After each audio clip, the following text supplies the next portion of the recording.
మానవతా పరిమళం కరుణశ్రీ కవిత్వం జంధ్యాల పాపయ్య శాస్త్రి పేరు తెలుగు సాహిత్యంలో ఏమాత్రం అభిరుచి ఉన్నవారికైనా తెలియంది కాదు. మరి ముఖ్యంగా ఆయన అసలు పేరుతోనే కాక కలం పేరు కరుణశ్రీతో కూడా ప్రసిద్ధులే. తింటే గారెలే తినాలి, వింటే భారతమే వినాలి అన్నట్టు కరుణశ్రీ సాహిత్యం గురించి ఎంత చెప్పుకున్నా అందులోని గొప్పతనానికి తరుగులేదు. పాపయ్య శాస్త్రి గారి పద్యాలు ప్రజాబాహుళ్యంలో పొందిన జనాదరణ అంతా ఇంతా కాదు. జంధ్యాల పాపయ్య శాస్త్రి గారు తన ఉదయశ్రీకి కావ్య సంపుటిలో మూర్తీభవించిన కారుణ్య స్వరూపులుగా మనకు కనిపిస్తారు. భావ కవిత ఉద్యమం ఉధృతంగా ప్రపంచనీయంగా వీస్తున్న వేళ రాసిన ఉదయశ్రీలో ఆ ఉద్యమ ధోరణుల ప్రభావం మనకు స్పష్టంగా కనిపిస్తుంది. దేశం మీద భక్తి, ప్రణయం, ప్రేయసిని దేవతగా ఆరాధించడం, భగవంతుడి ఆరాధన, పురాతన వైభవం ప్రశంసించడం, ఒక్కోసారి పలాయనవాదం, నిరాశాపూరితమైన ధోరణి, ప్రపంచం నుంచి ఏకాంతవాసాన్ని కోరుకోవటం ఇవన్నీ భావ కవిత్వ ధోరణిలో మనకు ప్రధానంగా కనిపించే అంశాలు.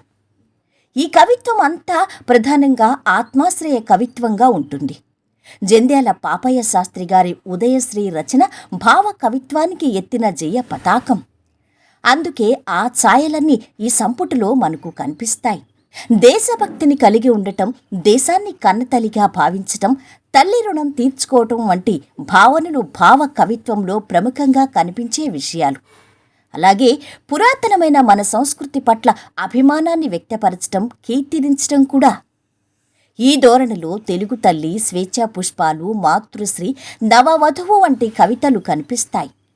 బ్రిటిషు సామ్రాజ్యపు ఏలుబడిలో ఉన్న భారతావనిని చెరలో ఉన్న తల్లిగా భావించి ఆ చెర విడిపించడం కర్తవ్యంగా భావించి ఉద్బోధన చేశారు ఆనాటి కవితాకుమారులు. జంధ్యాల పాపయ్య శాస్త్రి ఏ గ్రంథం రాసినా అది లక్షల సంఖ్యలో అమ్ముడుపోతుంది. ఆయన రచనా పాటవం, ఆయన సృజనాత్మకత, ఆయన ప్రజాకర్షణ అటువంటివి. ఉదయశ్రీ, విజయశ్రీ, కరుణశ్రీ గ్రంథాలు ఎన్ని ప్రతులు ఎన్నిసార్లు ప్రచురితమయ్యాయో, ఎన్ని ప్రతులు అమ్ముడుపోయాయో లెక్కేలేదు. 1912 ఆగస్టు 4న జన్మించిన 1992 జూన్ 21న కాలం చేసిన పాపయ్య శాస్త్రి తన జీవిత కాలంలో 27 ప్రసిద్ధ రచనలు చేశారు.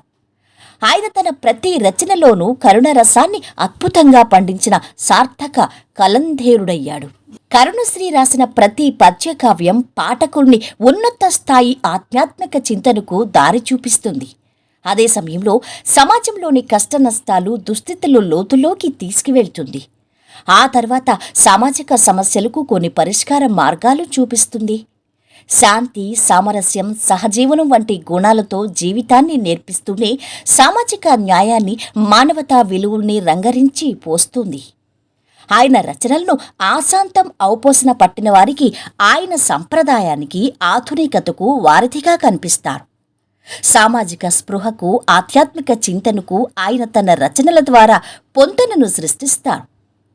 ఆయనను బమ్మెర పోతనతో పోల్చిన సాహితీవేత్తలు కూడా ఉన్నారంటే అందులో అతిశయోక్తి లేదు.